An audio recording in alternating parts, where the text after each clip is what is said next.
Mais effectivement, ce qui est surprenant, c'est que le groupe le moins performant, c'est le groupe Pensée Positive. Pourquoi? Parce que même si sur le coup, ils ont une forme de confiance qu'ils vont y arriver, ils rentrent dans un excès de confiance. Ça va bien se passer, je vais y arriver, et donc, ils étudient moins leur baccalauréat, mettent en place moins d'actions. Là, pour moi, on est sur un David qui remet en question la pensée positive, qui est quand même là-dessus que c'est basé tout ce qu'il a fait, quoi. Là, on vit des moments incroyables quand même. Bonjour ou bonsoir à toutes celles et ceux qui nous regardent en replay. Si vous voulez un jour rejoindre la team live, vous êtes les bienvenus tous les mardis, jeudis et dimanches soirs dès 21h. Bonne rediffusion.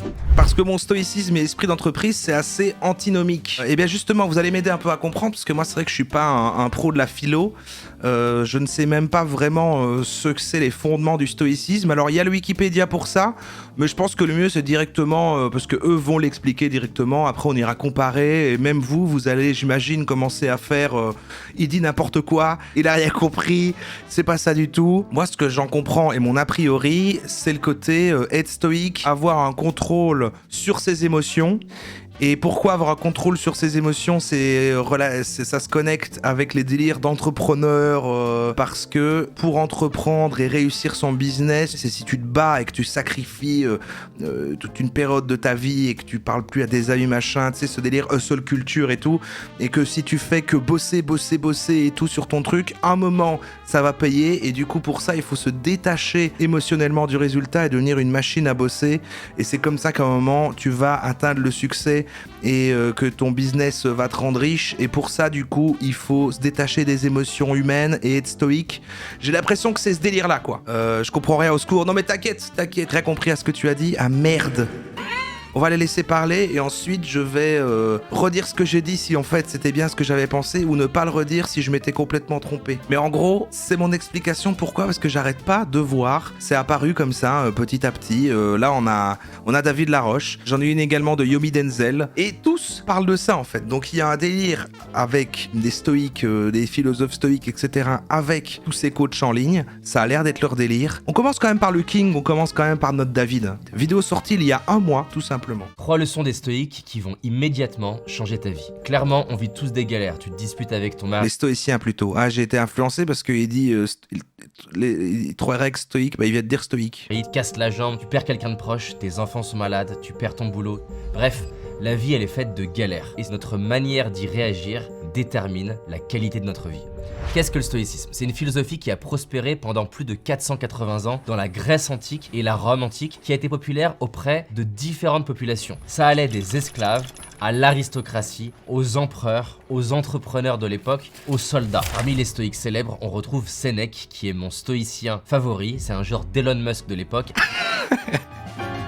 Ok, donc Sénèque, c'est le Elon Musk de l'époque. Vous pouvez confirmer? Il y a aussi Marc Aurèle, qui est un des plus grands empereurs romains, dont on va parler juste après, et Épictète, qui est un ancien esclave. Si tu pouvais ouvrir le sac à main, donc il y en a un qui est un ancien esclave, ok, Marc Aurèle, ok. Le Kindle ou la valise de personnes illustres de notre époque. Moi je sais pas, j'ai pas été à l'école. On trouverait un livre de la philosophie stoïque. Donc tu l'as compris, Bill Clinton et Bruce Lee. Tellement à notre époque. Et moi ça m'inspire et ça a dirigé ma vie. C'est la raison pour laquelle on va voir ensemble 3 clés de la philosophie stoïcienne que tu peux appliquer maintenant et qui vont changer ta vie maintenant. Commençons par déconstruire quelques mythes. Souvent quand on entend parler de quelqu'un de stoïque, on pense à quelqu'un qui est sans émotion. Un genre de robot. C'est le même a priori que j'avais là quand j'ai essayé d'expliquer au chat et que j'ai fait une phrase trop longue. J'ai dit voilà, moi j'associe ça à la suppression des émotions. Presque. Mais en fait c'est une déformation de la langue. Être stoïcien, dans le sens pur du terme, ça consiste pas à supprimer ou à écrabouiller, écraser ses émotions, mais plutôt de savoir comment les gérer. Waouh! Quoi en faire? Et il est une énorme hauteur sous plafond. Surtout, éviter d'être perturbé par elles. Alors ok, savoir comment gérer les émotions, c'est quand même lié aux émotions. Faire et surtout éviter d'être... Quoi en faire et éviter d'être perturbé par elles. Donc c'est quand même lié au contrôle des émotions, c'est juste qu'on les supprime pas, on les écrase pas, on est maître de ces émotions, on ne se laisse pas envahir par elles. Comme moi ce matin, quand le stagiaire il a mal piqué mon bras pour faire la prise de sang et que j'ai été complètement envahi par mes émotions. Être perturbé par elles. Le principe... On peut aller voir le vrai wiki du stoïcisme, bien sûr. Attends, on va le laisser finir un peu d'expliquer. On ira entre les 2 vidéos. Numéro 1 stoïque, c'est d'adopter la dichotomie du contrôle. Alors replongeons dans l'Empire romain au 2e siècle de notre ère. Il s'étend du mur d'Adrien en Angleterre au désert de l'Égypte. À sa tête, Marc Aurèle, un des grands empereurs souvent salués comme le dernier des 5 bons empereurs. Un incendie gigantesque engloutit la ville de Rome. Des milliers de bâtiments, des maisons, des temples des familles entières sont réduites en cendres. Le joyau de l'Empire, Rome, le symbole du pouvoir de l'Empire, est en ruine. Et les citoyens cherchent désespérément un coupable et ils pointent du doigt Marc Aurèle. Imagine la pression qu'il a sur ses épaules. Être détesté. C'est la faute à Marc Aurèle. La ville de Rome. Au milieu de ce chaos, Marc Aurèle il aurait pu facilement succomber à la pression, se sentir écrasé, se laisser consumer par sa colère. Dans ses mémoires, il écrit cette phrase que j'adore. Vous avez le pouvoir sur votre esprit, pas sur les événements extérieurs. Réalisez-le et vous trouverez la force. Donc imagine un premier cercle de contrôle. À l'intérieur de ce cercle, ce sont toutes les choses qui sont à mon contrôle. Mes perceptions, mes actions, ma manière de réagir à ce qui m'arrive. À l'extérieur, il y a le cercle externe. Toutes les choses qui me dépassent. Par exemple, qu'est-ce qu'on pourrait prendre? La météo. Et au milieu, il y a le cercle d'influence. Des choses sur lesquelles j'ai pas tout pouvoir, mais je peux les influencer. Par exemple, l'humeur de ma femme, j'ai pas tout pouvoir. Parce qu'elle est bonne femme, ça, et croyez pas que, Mais je peux l'influencer. Là, par exemple, je vis une des périodes les plus difficiles de ma vie. Ces 3 dernières semaines sont très challengeantes. J'en ferai une autre vidéo. J'ai enchaîné 5 challenges sur le plan merde, sa femme râle de fou. Perso et pro dans les 3 semaines. Je suis en plein dedans. Et on a reçu une nouvelle médicale qui est vraiment pas facile. Et donc, par exemple, j'ai décidé d'acheter un super bouquet de fleurs pour ma femme. En faisant ça, qu'est-ce que je fais? J'agis sur mon cercle d'influence. Je peux pas décider comment elle va se sentir, mais je peux influencer, je peux l'aider à mieux vivre ce qui est en train de nous arriver. Et donc, dans ce cas, il a réalisé que cercle d'influence était en dehors de son contrôle, dans le cercle externe. C'était trop tard, l'incendie avait eu lieu. Mais par contre, la manière dont il pouvait y répondre là maintenant, ça, c'était son cercle de contrôle et d'influence. Donc au lieu de gaspiller son énergie à râler, à se plaindre, à péter un câble ou trouver lui-même un autre coupable, ce qu'il a fait, c'est qu'il s'est concentré sur la reconstruction de Rome, le soutien des citoyens, le renforcement de l'Empire et apprendre de cette situation. Ce que j'aime dans la philosophie stoïque, c'est justement que plein de fois quand je vis une phase de galère, ce qui est mon cas en ce moment, c'est facile d'en vouloir à la vie, de se dire mais j'ai pas de chance, j'ai la poisse, mais ça va rien changer, ça va pas... Ok. Donc il explique qu'en gros, c'est quand il se passe quelque chose, ça ne sert à rien de s'occuper sur de quoi on n'a pas le contrôle. On doit se préoccuper sur de quoi on a le contrôle. Et le cercle d'influence, c'est la connexion avec les deux. C'est sur quoi on peut agir, qui éventuellement peut avoir un impact sur la chose dont on n'a pas le contrôle. C'est ça, hein, le délire. Voire même, ça va te rendre malade. Ça va créer des symptômes physiologiques. Par exemple, mes premières nuits à 3 semaines étaient pas bonnes. Et donc c'est le cercle vicieux où je dors moins bien, je me sens moins bien, je suis plus tendu physiquement, je fais moins de sport. C'est cohérent avec la vision des entrepreneurs. C'est ce que j'essaie de dire au début, c'est si on en croit ce système-là, et comment il explique son truc, c'est il y a sur ce quoi j'ai du contrôle et sur quoi j'ai pas du contrôle. Lui, il va se dire, en fait, c'est le truc des entrepreneurs et des coachs, des perso business, de dire c'est nous qui avons le contrôle de si on est heureux, si on peut gagner de l'argent et être riche, etc. Plutôt que de se poser la question de non, je suis dans une structure qui me bloque là-dedans et qui fait que ben voilà, c'est comme ça. Bon, ils sont plus sur...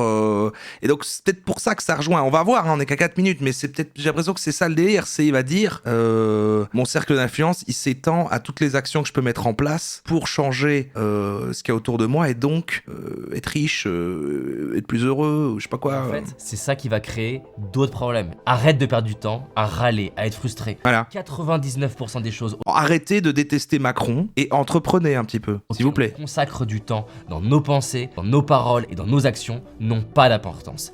Accepte ce qui te dépasse et avance sur ce qui est en ton pouvoir. Je dis pas que c'est facile, mais dans tous les cas, c'est pas facile. C'est pas facile d'avoir une vie difficile et de ne pas arriver à s'en remettre. Et c'est pas facile d'avoir une vie difficile et de mettre de l'énergie pour s'en remettre. Et donc, si on veut devenir inarrêtable, on n'a pas besoin de conquérir le monde, mais nous-mêmes. Et pour conclure sur une autre citation d'Épictète que j'adore, qui est donc invincible? Celui qui ne peut pas être contrarié par quoi que ce soit en dehors de son choix raisonné. Épictète. Une variation... Mais c'est pas clair, ça commence comme une question, il parle bizarre, Épictète. Ça pourrait dire qui est invincible, non pas celui qui n'est pas contrarié, mais celui qui reprend son pouvoir quand il est perturbé par les aléas du quotidien et se focalise sur ce qui est en son pouvoir. Alors passons à la deuxième clé qui va te surprendre et qui va à l'encontre Il n'y a eu qu'une clé, ouais. de la majorité des choses qu'on voit dans le développement personnel.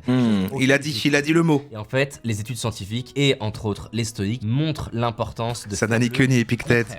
On est dans une petite ville de la Grèce antique et dans cette ville vit un fermier stoïcien nommé Lycomède. Chaque année avant le début de la saison des plantations, les habitants de la ville se regroupent avec impatience. Ouais, est-ce qu'on peut l'écouter? C'est quoi son chiffre d'affaires à Épictète? Prédiction de l'oracle. Il a combien d'abonnés? La vision annonce le climat des prochains mois et donc cette année, l'oracle prédit une saison favorable avec seulement quelques précipitations potentielles. Les fermiers sont trop contents de ces prévisions et commencent immédiatement à semer leurs meilleures graines. De l'autre côté, Lycomède s'arrête et au lieu d'être dans une pensée positive et de se dire que tout va bien se passer, il se pose et commence à réfléchir aux défis potentiels qui pourraient anéantir ses récoltes. En Ça s'appelle l'anxiété, ça. gros, il se met à penser au pire scénario. Et si en Mais ça, c'est ce que je fais tout le temps. fait la tempête était plus forte que prévu, et si les pluies sont fortes, et si les vents sont violents, qu'est-ce qui se passe? Et avec ces défis potentiels à l'esprit, il décide de se préparer. Il renforce ses grands Attendez, je suis stoïque. systèmes de drainage et mis même de côté une partie de son champ pour le planter plus tard au cas où les premières cultures seraient endommagées. En faisant ça, il devient ce qu'appelle Nicolas Nassim Taleb antifragile.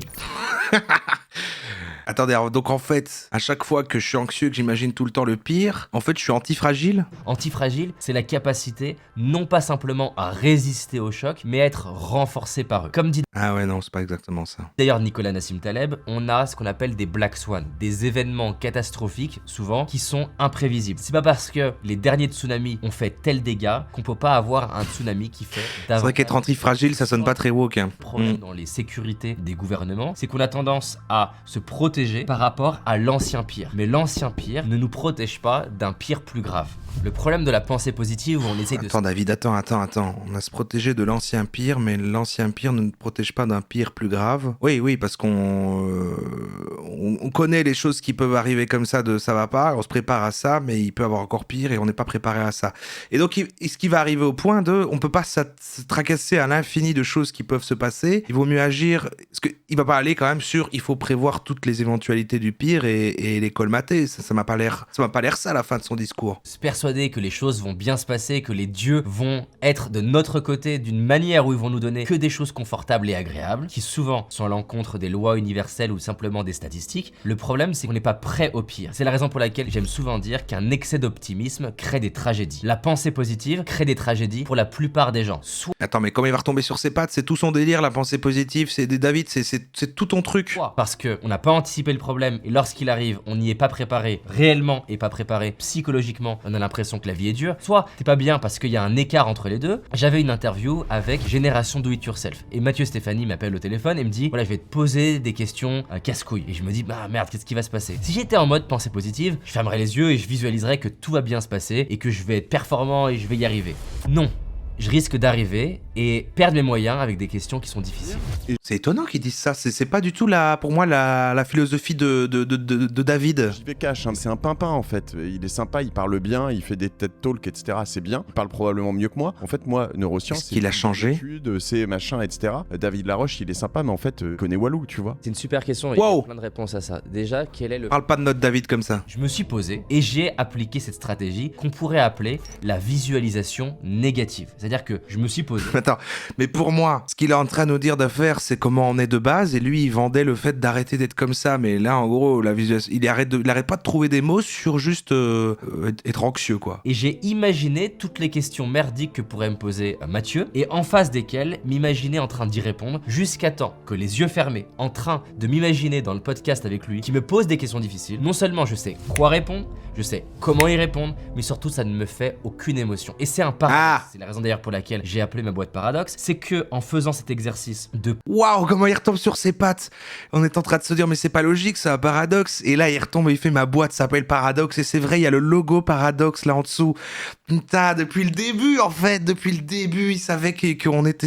Waouh. pensée négative, et ben j'étais Qu'est-ce qu'il est fort. positif le jour de l'interview, et en plus de ça, mes résultats ont C'est été Nolan. positifs. Je me rappelle en parler récemment à un client qui me dit ah putain mais je me demandais comment t'avais eu cette répartie. Ben je me suis entraîné. Je me suis pas simplement visualisé en mode allez la vie est de mon côté. En fait la vie est de mon côté. La vie est de ton côté. Mais la vie est de ton côté. Ah, il commence à crier. À la salle de sport, il y a des poids d'1 kilo et des poids de 30 kilos. La vie est de ton côté parce qu'elle sait que t'as besoin de poids de 30 kilos pour développer tes muscles. Et la vie elle sait que parfois t'as besoin d'un poids d'1 kilo parce que t'es qu'au démarrage ou alors t'es fatigué. C'est la même chose dans la vie. Ces questions qui peuvent sembler casse-couilles, c'est des poids de 30 kilos ou des poids de 200 kilos. C'est-à-dire qu'en fait, elles m'entraînent à pouvoir répondre à ces mêmes questions pour le reste de ma vie. Et c'est ça qui est intéressant avec l'antifragilité. C'est pas juste que tu supportes les questions. Le mois qui a fini l'interview, il est L'antifragilité. meilleur que le mois avant cette interview. Donc pour Il a démarré, là il a démarré. Là avant, il avait comme les petits poids d'1 kilo. Maintenant, il devient David, là. Là, c'est bon. fragile, c'est-à-dire qu'en fait, après l'interview, J'adore quand il commence à crier et à partir. solide, c'est-à-dire qu'après l'interview, Il s'envole pour moi. ma forme, j'ai quelques égratignures. Il y a des ailes qui lui poussent, là. Antifragiles, c'est-à-dire l'opposé de la fragilité, qui sont même pas résilients, c'est-à-dire qui reprennent leur forme, qui sont renforcés par la difficulté. Et donc pour en revenir à notre Charlie Comet, ce qui s'est passé, c'est qu'il y a eu des pluies torrentielles qui ont inondé les champs avec des vents violents accidents qui ont endommagé la Merde, il est revenu à l'histoire comme La ça. ville était désespérée, les agriculteurs encore plus. J'arrive d'autant plus à avoir de l'empathie que mon grand-père et mon oncle sont... C'est vrai que c'est confus, hein, d'habitude, bon, il dit du bullshit et tout. Bah, après, on regarde des vieilles vidéos de lui. Là, pour une fois, on en regarde une récente, et c'est vrai qu'il a quand même changé de style, hein. On remonte à avant, où il parlait de trucs quantiques et tout. Maintenant, il est quand même moins sur... Il se raccroche moins aux trucs pseudo-scientifiques. Il est dans le dev perso, mais c'est vrai que c'est un autre style, c'est un peu plus sombre. Bon.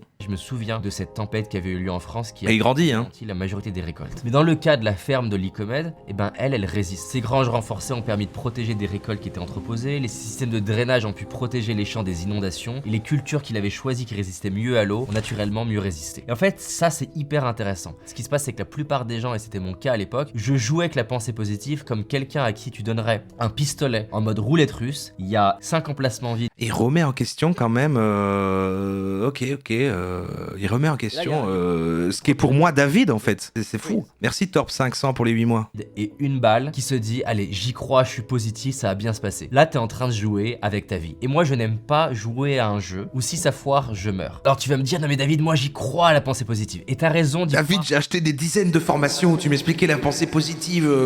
Qu'est-ce qui se passe? Parce que c'est ça que les gens se disent en regardant. C'est mené par Gabrielle Oettingen, qui est vraiment fascinante et surprenante et qui montre les limites et les vertus de la pensée positive. Elle prend 4 groupes de personnes qui ont la mission d'essayer d'atteindre un objectif. C'est David qui débunk David. Arrêtez de fumer. Elle a 4 groupes. Le premier groupe, c'est le groupe de contrôle à qui on donne aucune instruction. Ça permet de voir de base quels sont les résultats. Le deuxième groupe a reçu pour instruction de fantasmer sur un avenir réussi, c'est-à-dire fermer les yeux, faire de la pensée positive et s'imaginer en mode loi d'attraction que j'ai réussi mon diplôme, j'ai le corps de mes rêves et ressentir ce que ça fait, ressentir l'émotion, ressentir la joie, ressentir ça à l'intérieur de nous. Vraiment, la loi d'attraction. Le troisième groupe a pour instruction de faire de la pensée négative, c'est-à-dire fermer les yeux et visualiser tous les obstacles, tous les problèmes qui pourraient faire que l'objectif ne soit pas atteint, que je n'arrive pas à arrêter de fumer. Par exemple, réaliser que tous mes potes sont des fumeurs et qui sont tout le temps en train de me proposer de fumer. Que par exemple, j'essaie de bosser mon examen mais que tous mes potes me proposent de sortir en permanence en boîte de nuit. C'est un obstacle réel. Déjà, à ton avis, entre le groupe 1 et le groupe 2, lequel des deux est le plus performant? J'étais naturellement influencé par ce que je t'ai raconté au préalable, mais effectivement, ce qui est surprenant, c'est que le groupe le moins performant, c'est le groupe pensée positive. Pourquoi? Parce que même si sur le coup, ils ont une forme de confiance qu'ils vont y arriver, au bout d'un moment, ils rentrent dans un excès de confiance. Ça va bien se passer, je vais y arriver, et donc, ils étudient moins leur baccalauréat, mettent en place moins d'actions pour arrêter de fumer, par exemple. Le deuxième groupe le plus performant... Ah, c'est confus, parce que bon, moi je voulais entendre parler du stoïcisme, mais en fait, il en parle un peu au début, mais là, pour moi, on est sur un David qui remet en question la pensée positive, qui est quand même là-dessus que c'est basé tout ce qu'il a fait, quoi.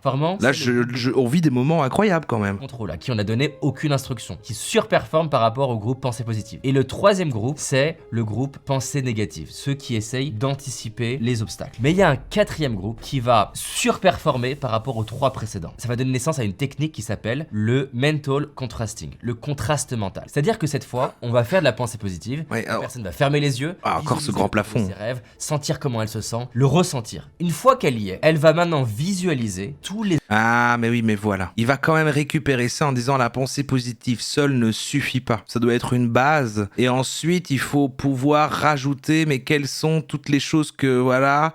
Et c'est ça le twist. Obstacles. Il va dire c'est pas forcément un problème, mais si vous le faites aveuglément, ça ne marchera pas. Il faut quand même tenir compte du réel et se préparer à affronter ces obstacles. Qu'elle pourrait avoir sur son chemin. Tout ce qui pourrait se passer et en face, mettre en place un plan d'action. Jusqu'à temps qu'elle ait plus d'émotion à l'idée d'avoir des obstacles. Pour moi, on est dans un arc un peu comme quand Yomi a dit le dropshipping devient l'e-commerce 2.0, quoi.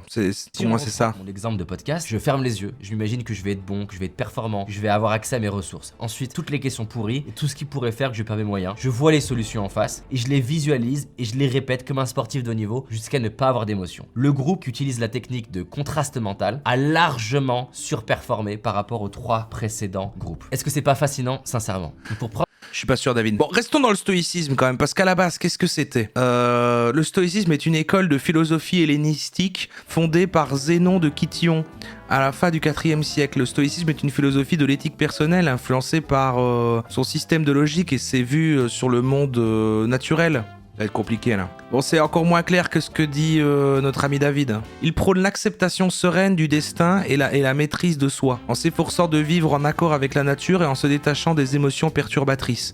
Ok, c'est un peu ce qu'expliquait David sur il y a un cercle des choses qu'on ne maîtrise pas et il y a ce qu'on maîtrise là et il y a le cercle d'influence, c'est ce qu'a nous dit notre David, et du coup on se détache des émotions inutiles parce qu'on prend le contrôle dessus, et par contre il y a des émotions utiles comme le fait d'être inquiet d'un truc, et là on s'en sert pour colmater. Selon les enseignements en tant qu'êtres sociaux, la voie de l'eudémonisme pour les êtres humains consiste à accepter le moment tel qu'il se présente, à ne pas le laisser contrôler par le désir du plaisir, ni de la peur, ni de la douleur, à utiliser son esprit pour comprendre le monde et à faire sa part dans le plan de la nature, à œuvrer avec les autres et à les traiter de manière juste et équitable. C'est pas vraiment ce qu'a expliqué notre David. Les stoïciens sont particulièrement connus pour leur enseignement moral selon lequel la vertu est le seul bien. Pour les êtres humains et les choses extérieures telles que la santé, la richesse et le plaisir ne sont ni bonnes ni mauvaises en soi, n'ayant de la valeur que matière sur laquelle la vertu peut agir. Ah putain, et la philo et... Yomi, aide-nous un petit peu Yomi. Stoïcisme, oui, principes qui vous rendront inarrêtables. On va avoir la vie de Yomi, on va recouper les sources, après on aura compris. À la fin on aura compris, c'est devenu notre défi. C'est quoi ça? Stoïques vont te permettre de devenir inarrêtable. Le stoïcisme, c'est la philosophie la plus puissante pour surmonter les moments difficiles et atteindre le succès. J'ai donc passé plusieurs centaines d'heures à lire des livres, étudier les plus grands Il a lu des livres pendant des heures. philosophes stoïques et surtout mettre en place les principes que j'apprenais dans ma vie personnelle. J'ai découvert 8 points clés qui peuvent te permettre... Le sujet le plus complexe qu'on avait fait, et non, il y avait la fois où on a essayé de faire l'astrologie et qu'on a plongé dedans et que c'était incroyable. C'était incroyablement... plus on plongeait, plus c'était incompréhensible. Les moments difficiles avec facilité, de faire les bons choix, de prendre les bonnes décisions et surtout d'atteindre le succès dans ta vie pro comme dans ta vie personnelle. Tout ça, ça a complètement transformé ma vie et je vais le partager avec toi maintenant. Allez, c'est parti. Yomi. Règle stoïque numéro 1. L'adversité forge le caractère. Comme le dit Marc Aurèle, l'univers est indifférent à notre existence. Et quand il dit ça, en fait, ce qu'il signifie, c'est que le malheur fait partie intégrante de la vie. On a Ah voilà, bah c'est plus clair là, il est littéralement le wiki. tous tendance à penser que quand quelque chose de malheureux nous arrive, eh bien, on a eu de la malchance, que ça ne devrait pas arriver. Alors que si on est réaliste, eh bien, on réaliserait très rapidement que c'est normal d'avoir des proches qui meurent, que c'est normal d'avoir des problèmes de santé, que c'est normal d'avoir des problèmes personnels ou dans sa vie professionnelle. Normal. De nombreux principes fondamentaux de la philosophie stoïque, ils vont justement nous aider à mieux appréhender les moments ou les événements malheureux de notre vie. Une des premières choses qu'il faut faire, c'est comprendre que tout est une question de perspective. La semaine passée, j'étais en train de regarder la finale de la Coupe du Monde et je trouvais impressionnant à quel point un événement qui est le même pour tout le monde, Messi qui marque un but par exemple, ça pouvait provoquer une joie intense pour la moitié des personnes qui étaient présentes et un malheur profond pour les autres. Dans le monde réel, il y a un seul et unique événement qui s'est produit. Mais dans la tête des personnes qui regardent le match, il y a deux perspectives complètement différentes. Si vous êtes français, cet événement, il est horrible. Si vous êtes argentin, c'est quelque chose d'incroyable. Et ce qui est encore plus intéressant, c'est de voir qu'il y a des personnes qui sont comme moi, qui sont ni argentins ni français, mais quand même être supporters de l'une ou l'autre équipe et Moi j'en avais rien à foutre moi. donc d'être heureux ou malheureux quand il y a un but de Messi. Je suis un Ça Sigma. montre bien qu'on est capable de décider de notre interprétation des événements, de décider de nos préférences et de décider quelle équipe on va supporter. On va pouvoir changer notre perspective, notre interprétation des événements qui arrivent dans notre vie. Et justement, une des bases de la philosophie stoïque, c'est d'utiliser ce principe pour aborder les moments malheureux. La première chose qu'on va pouvoir faire, c'est de se dire que tous les événements négatifs sont en fait une source d'apprentissage. Comme le dit Ryan Holiday, the obstacle Ok. is the way. Donc ça rejoint à ce que disait notre Yomi, notre David. C'est à travers les choses difficiles que l'on avance et l'on apprend. Imaginons par exemple que vous échouez votre examen. Une personne lambda va être... Alors, je commence à avoir peur parce que je sais pas si en fait il est pour moi en train de dire des choses logiques. Enfin, derrière toute l'incompréhension, parce que David il nous a embrouillés, parce qu'en fait on est parti dans David qui en fait se sert de tout ça pour dire la pensée positive et machin, et en fait David il a parlé de ça, il est sorti du stoïcisme et ça nous a embrouillés. La page Wikipédia, bon bah comme c'est de la philo, bon bah c'est pompeux, c'est chiant. Mais lui il reste dessus là, en tout cas pour l'instant. Et quand je vois ce qu'a dit David, ce qu'on lit dans le truc là et machin, je sais pas du coup quoi en penser, parce que j'ai l'impression que c'est du coup un comportement normal, ou alors est-ce que du coup je fais ça sans le savoir, parce que j'ai l'impression qu'il décrit vraiment juste ouais quelque chose de normal quoi. triste, va s'apitoyer sur son sort. Alors qu'une personne stoïque peut choisir... Prévoir le pire et ensuite quand il se passe quelque chose de s'en servir pour apprendre de ça et du coup évoluer, bon bah c'est pas juste la vie. voyait ça comme un apprentissage bien mérité, qu'il fallait mieux se préparer, qu'elle aurait pu être plus attentive en classe, ou alors même qu'elle n'est pas vraiment passionnée par cette université et donc changer de voie professionnelle. Il faut donc, à chaque fois qu'un événement malheureux se produit, se demander quelles possibilités, quels Ils y connaissent rien. peuvent en découler. La réappropriation de la philo déviée de son sens initial, mes oreilles saines. Est-ce qu'il y a quelqu'un dans le chat vraiment qui peut faire un espèce de truc de 4-5 lignes, peut-être jusqu'à 10 lignes, un petit pavé comme ça, et genre en lisant ça, eh ben on aura dit c'est ça le stoïcisme, et tout moi et le chat, tout le monde va faire ah, et genre ce sera super quoi. Deuxième manière de réinterpréter ces événements négatifs, ça va être... Il y a au moins une personne. Les émotions négatives sont une énorme source d'énergie. Imaginons que vous êtes une personne qui a grandi sans son père. Eh bien, vous pourriez avoir le raisonnement que vous n'avez pas eu de père, que vous avez donc eu un trou dans votre éducation. Il y a quelqu'un qui l'a fait. En gros, que tu sois esclave ou empereur, on s'en fiche. Accepte la place que le destin t'a assignée et remplis ton rôle dans le fonctionnement de l'univers. Il faut distinguer ce qui dépend de soi et pas de soi pour accorder parfaitement ses désirs et son pouvoir d'agir. Ça rejoint ce truc de ce que disent en effet souvent les coachs, les entrepreneurs, etc. de si t'es riche ou pauvre, ça ne repose... Si t'es heureux ou malheureux, ça ne repose que sur toi. Si t'es riche ou pauvre, ça ne repose que sur toi. Et donc, agis là-dessus pour changer ta situation. Et en même temps, non. Parce que du coup, ça dit il faut accepter le truc comme ça et voir sur lequel on peut agir ou non.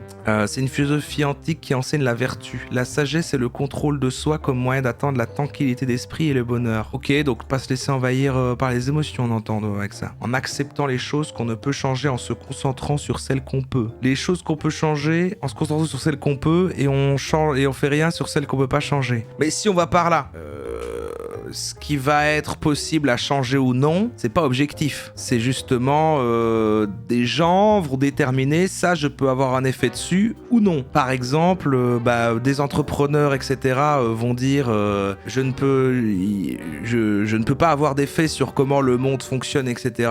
Mais j'ai un effet sur moi-même et mon avenir et donc je vais entreprendre et c'est comme ça que je vais me faire de l'argent. Alors que d'autres gens vont penser le problème c'est qu'il y a des riches et collectivement on peut avoir un effet là-dessus. On peut renverser ces structures dans laquelle on est. On doit agir que ce sur quoi on peut agir, mais en même temps, sur quoi tu peux agir, tout le monde peut le déterminer à sa façon. Donc du coup, on retombe exactement sur le même truc de base, quoi. Si vous ressentez une profonde déprime, je suis entrepreneur. Laissez cette émotion vous convaincre de rester dans votre lit, ou plutôt vous dire que c'est un signe qu'il y a quelque chose qui ne va pas et que vous devez passer à l'action pour vous sortir de cette merde. Et ça, c'est un truc que j'ai jamais compris. Si aujourd'hui vous êtes malheureux, vous êtes dépressif, vous êtes anxieux, certes, c'est une période de votre vie, et si vous voulez penser comme un stoïque, il ne faut pas vous dire que ces émotions négatives, c'est une raison pour être fainéant, pour arrêter de travailler. Ah ouais. Non, bien au contraire, toute cette douleur, elle doit vous motiver à changer les choses. Comme le dit Winston Churchill, oui, bon, tu peux un peu te reposer quand même 2 secondes, quoi, si t'es pas bien... Si t'es en train de passer à travers l'enfer, pour en sortir, tu ne dois pas t'arrêter, non, tu dois bien... À un moment, t'as pas le choix, à courir. Règle stoïque numéro 2, se concentrer uniquement sur les choses que l'on contrôle. Voilà, ok, ça c'est le truc que vous expliquiez. Et pour illustrer cette règle, je commence avec une de mes citations préférées de tous les temps. Que la force me soit donnée de supporter que la force soit avec toi. Ne peut être changé. Le courage de changer ce qui peut l'être. Alors que la force me soit donnée de supporter ce qui ne peut être changé. Oui. Le courage de changer ce qui peut l'être. Oui. Mais aussi la sagesse de distinguer l'un de l'autre. Ok, ça c'est tout ce que vous m'avez expliqué là dans le chat. Et la sagesse de différencier l'un de l'autre. Beaucoup de gens attribuent cette citation à Marc Aurèle, mais en réalité elle vient de Reinhold Niebuhr, un théologien américain du XXe siècle. Cette citation, elle aide énormément à remettre les choses dans leur contexte. Et j'essaie de m'en rappeler tous les jours, car on va sans cesse s'obséder sur des choses que l'on ne peut pas changer. Une nouvelle loi ou un changement technologique qui va avoir un impact sur notre business, sur notre emploi, un problème de santé, ou bien le fait qu'on soit moins beau, moins grand, moins intelligent que quelqu'un d'autre. On va s'obséder sur ces choses-là, alors qu'on n'a aucun impact dessus. Et à l'inverse, on va se trouver des excuses pour ne pas changer les choses sur lesquelles on peut avoir un impact. On va se trouver des excuses pour ne pas aller à la salle et travailler sur son corps. On va se trouver des excuses pour pas travailler sur son business ou étudier davantage. Donc si vous vous surprenez à penser sans cesse... Voilà, là ok, là je trouve que c'est plus clair. Il est en train de dire les mêmes trucs qu'il dit d'habitude, mais il se base sur les épictètes. À certains problèmes. Utilisez cette phrase, posez-vous la question. Si c'est pas en dehors de votre contrôle, acceptez-le. Si c'est quelque chose que vous pouvez changer, travaillez dessus et changez les choses. Voilà. C'est super important de savoir et c'est important de savoir distinguer sur quoi on a le contrôle ou pas, et c'est lui qui va déterminer sur quoi on a le contrôle ou pas, et c'est que se croisent les différents avis. C'est que, en fait, depuis le début, c'est ça la même chose. C'est que nous, on va déterminer qu'il y a des choses sur lesquelles on n'a pas vraiment de contrôle, et eux, ils vont dire oui, non, mais il y a du contrôle là-dessus. Ok. Il y a deux types de personnes. Il y a les gens qui détestent Macron et qui détestent la réussite, et il y a ceux qui entreprennent et qui prennent en main leur avenir. Les deux sont stoïques. Ils savent tous les deux déterminer sur quoi ils ont le contrôle ou non, mais en fait, ils n'ont pas la même vision de sur quoi ils ont chacun le contrôle ou non. Et ils pensent chacun agir sur quoi qu'ils ont le contrôle. Un, ils croient qu'ils ont le contrôle sur leur propre réussite. Les autres, ils croient qu'ils peuvent avoir le contrôle sur Macron. Voilà. C'est bon, merci Yomi. T'inquiète, j'ai tout compris au stoïcisme. C'est bon, j'ai tout compris.